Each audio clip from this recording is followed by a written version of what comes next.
আসসালামু আলাইকুম বন্ধুরা, কেমন আছেন সবাই? তো আজকে খুবই ইম্পর্টেন্ট একটা বিষয় নিয়ে আপনাদের সাথে আলোচনা করার জন্য আজকের ভিডিওটা তৈরি করা।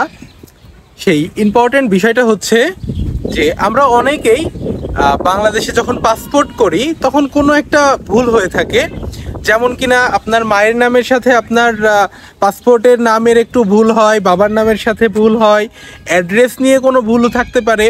তো এই ধরনের বিষয়গুলো নিয়ে আমরা অনেক সময় অনেক ধরনের প্রবলেম ফেস করি, এবং যখন কিনা আমরা পাসপোর্ট ক্রিয়েট করি, আমাদের বাংলাদেশে পাসপোর্ট অফিসের অবস্থা তো আমরা সবাই জানি কম বেশি।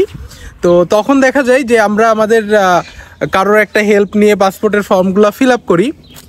তারপরে দেখা যায় যে যখন আমরা পাসপোর্টটা হাতে পেয়ে যাই তখন কিন্তু দেখি যে আপনার বাবার নামের দেখা যাচ্ছে SH হবে, সেখানে শুধু S দিয়ে দিছে, অথবা কে এর জায়গায় আর দিয়ে দিছে, মানে যাই হোক কোনো একটা স্পেলিংয়ে মিসম্যাচ থাকে।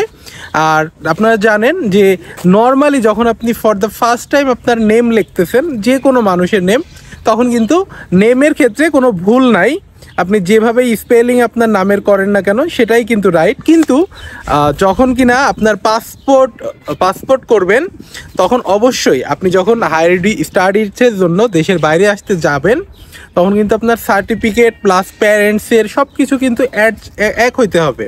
তা না হলে কিন্তু যদি কোনো স্পেলিংয়ের কোনো মিস্টেক থাকে কিংবা নামের যদি কোনো মিস্টেক থাকে তাহলে কিন্তু সেই জিনিসটাকে কিভাবে ধরা হয়, সেই জিনিসটা কিন্তু আসলে মানে এটা আসলে আপনার প্যারেন্টস না, ব্যাপারটা কিন্তু এইরকমই মিন করে, তাই না? যে আপনার বাবার নামের স্পেলিং ফর এক্সাম্পল আমার বাবার নামের SHOH আর SOH এইভাবে যদি দেওয়া হয় তাহলে অবশ্যই সেটা ভুল হয়ে যাবে। তো আমার কাছে বেশ কয়েকজন অলরেডি জানতে চেয়েছেন যে ভাইয়া আমার হচ্ছে পাসপোর্ট যখন করেছি পাসপোর্টের সাথে আমার বাবা মায়ের NID কার্ডের নামের কোনো মিল নাই, সেক্ষেত্রে আমি কি করতে পারি? তো আসলে আমি এই বিষয়টা নিজে ফেস করছি, তার কারণে আমি এই বিষয়টা আপনাদের শেয়ার করতে পারবো। আমার ব্যাপারটা কেমন হয়েছিল যে আমার বাবার যতগুলো ব্যাংক অ্যাকাউন্ট আছে, হ্যাঁ, সবগুলোতে নামের স্পেলিং ছিল SHOH, হ্যাঁ, আর আমার সার্টিফিকেটে আমার বাবার স্পেলিং হচ্ছে SOH।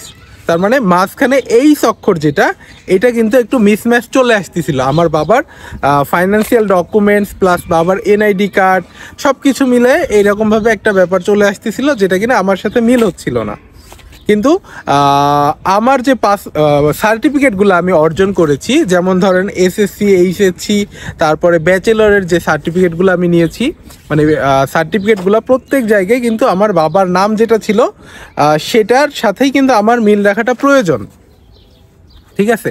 সেইগুলো সব জায়গায় একই নাম আছে, মানে সেই জায়গায় সার্টিফিকেটের স্পেলিংয়ে আমার বাবার নামের যে স্পেলিং এটা ঠিক ছিল, আর কিন্তু আমার বাবার NID কার্ডের সাথে এটা কিন্তু মিল ছিল না।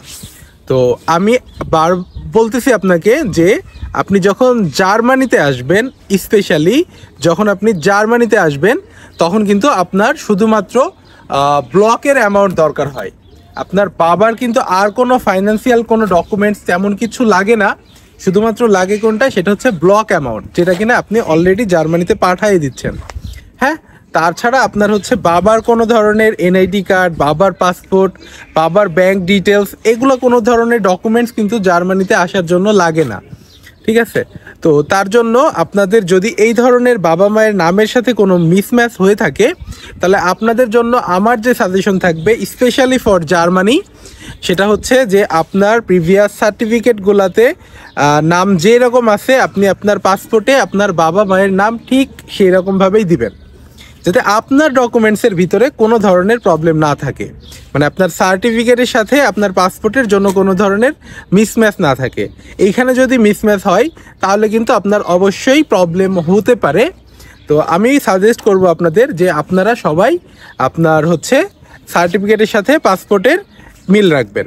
আপনার বাবা মায়ের NID কার্ডে ডিফারেন্ট থাকতে পারে, সেটা কোনো ব্যাপার না। আপনারা যখন কানাডা, অস্ট্রেলিয়া, USA-তে যাবেন, যখন কিনা আপনাকে কেউ একজন স্পন্সর করবে, আপনার প্যারেন্টস যেমন আপনার বাবা অথবা মা, তখন কিন্তু আপনার এই জিনিসটা অবশ্যই তাদের ডকুমেন্টসের সাথে তখন ঠিক থাকতে হবে।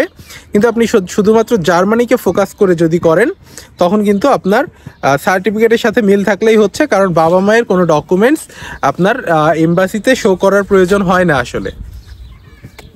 আর তারপরে আপনার এখন হচ্ছে যে আপনার পাসপোর্ট হয়ে গেছে, আপনার সার্টিফিকেটের সাথে একটা মিসম্যাচ আছে, বাবার নামের মানে সব মিলে একটা ভুল আছে আপনার বাবা মায়ের নামের সাথে, পাসপোর্টের সাথে, সার্টিফিকেটের সাথে।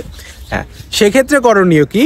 সেক্ষেত্রে অবশ্যই আপনাকে নোটারি করতে হবে। এটাকে এপিট ওপিট বলা হয় বাংলা ভাষায়। তো আপনাকে যেটা নোটারি করার প্রসেসটা হচ্ছে কি, যে সর্বপ্রথম আপনাকে আপনার কোনো একটা উকিলের কাছে যেতে হবে, যে আপনার সার্টিফিকেট মানে যার সাথে মিসম্যাচ হচ্ছে, যেমন ফর এক্সাম্পল আপনার পাসপোর্টের সাথে আপনার বাবার পাসপোর্টের মিল পাচ্ছেন না, কিংবা বাবার ব্যাংক ডিটেলসের মিল পাচ্ছেন না, সেক্ষেত্রে আপনাকে ওই যে ডকুমেন্টসগুলো নিয়ে যেতে হবে, নিয়ে যেয়ে কোনো একটা উকিলের কাছে যেতে হবে, যে বলতে হবে যে আমি এটা এপিটোপিট করতে চাচ্ছি, মানে আমার এই স্পেলিংয়ে আমার বাবার নামের সাথে আমার এখানে একটু ভুল আছে, তুমি এই জিনিসটা আমাকে সংশোধন করে দাও। তারপরে সে হচ্ছে তার একটা পার্টিকুলার চার্জেস আছে, সেই চার্জটা সে নিবে।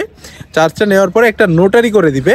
সেই নোটারিটা নিয়েই মূলত আপনাকে হচ্ছে মানে এমবাসিতে ওই জিনিসটা মানে আপনার সাপোর্টিং ডকুমেন্টস হিসাবে ওই জিনিসটা আপনাকে ক্যারি করা লাগবে, যে আমার এটা ভুল হয়েছিল, সো এই দেখো আমি একটা উকিলের সাথে এটাকে ভেরিফাই করায় নিয়ে আসছি, this is my real documents, separate documents. তো এই হলো আপনার সিস্টেম। যদি আপনার পাসপোর্টে আর সার্টিফিকেটে বাবা মায়ের নামের সাথে কোনো ধরনের ভুল থাকে, তাহলে এইভাবে আপনারা সমাধান করবেন। আর আমি এই ভিডিওতে যেহেতু বলেছি, জার্মানির জন্য আপনার এই বিষয় নিয়ে খুব বেশি চিন্তা করার দরকার নাই।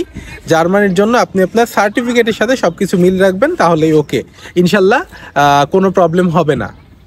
তো আশা করি বুঝতে পারছেন যে আপনাদের পাসপোর্টের যে প্রবলেম হয়ে থাকলে আপনারা এটার কিভাবে সলিউশন করবেন।